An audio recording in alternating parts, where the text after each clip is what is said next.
Jon had injuries involving his head, his chest, his abdomen, his pelvis, and we had to get him through all of the ICU care in order to eventually repair his spine. He had severed the connection between his skull and the top bone of his neck. And we call that an internal decapitation. I mean, primarily we were just so focused on keeping that spinal cord intact. Our respiratory therapists, physical therapists, occupational therapists, nutritionists, everybody came together for our patient. We really didn't know the extent of his injuries. We were all by Jon's side, though, the whole time, and he was never left alone. 6 days later, he was stable enough to take to the operating room and formally fix his neck.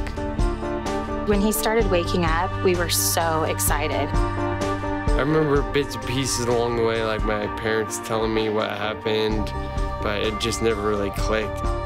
This kind of injury, more than 95% are killed almost immediately. And Jon is one of that miraculous few. Baseball is a game of dealing with adversity, and so this was sort of the same thing. This was just another test, and me being an athlete, I was sort of like, bring it on. UC Irvine is the only level 1 trauma center in Orange County, and as such, we have a whole team approach to managing trauma patients 24/7.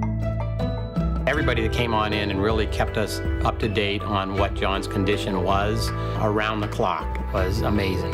They're a very team-oriented family, and they fit right in with all of us. And that kind of practice and teamwork is what makes it possible at a center like this. Everyone was just real kind-hearted and really cared about me and my family there. We found out early on that family, faith, and friends, really, there's nothing else. There's nothing else that really matters, and we consider UC Irvine family. He's still improving. He's just gotten stronger. He works real hard. He works out.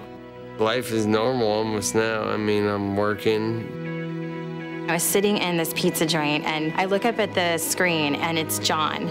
I was like, that is the same guy that I saw on the CT scanner, and look at him now out there walking. I have 3 tattoos on my body. Firefighter crest, Dr. Badia's signature on my neck, and then on my chest, above my heart, forever remembered.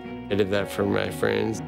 It's a good reminder, live every day the way it should be lived. If you have a team of people who are immediately available, it's a level of commitment that all the faculty have made. Nobody would be able to give you the kind of response that you can get here. UC Irvine Medical Center has had an amazing impact on our lives. Had he been elsewhere, we don't know what kind of care he would have received. When I think of UC Irvine, I think that's where my son's life was saved. UC Irvine's the place I was reborn.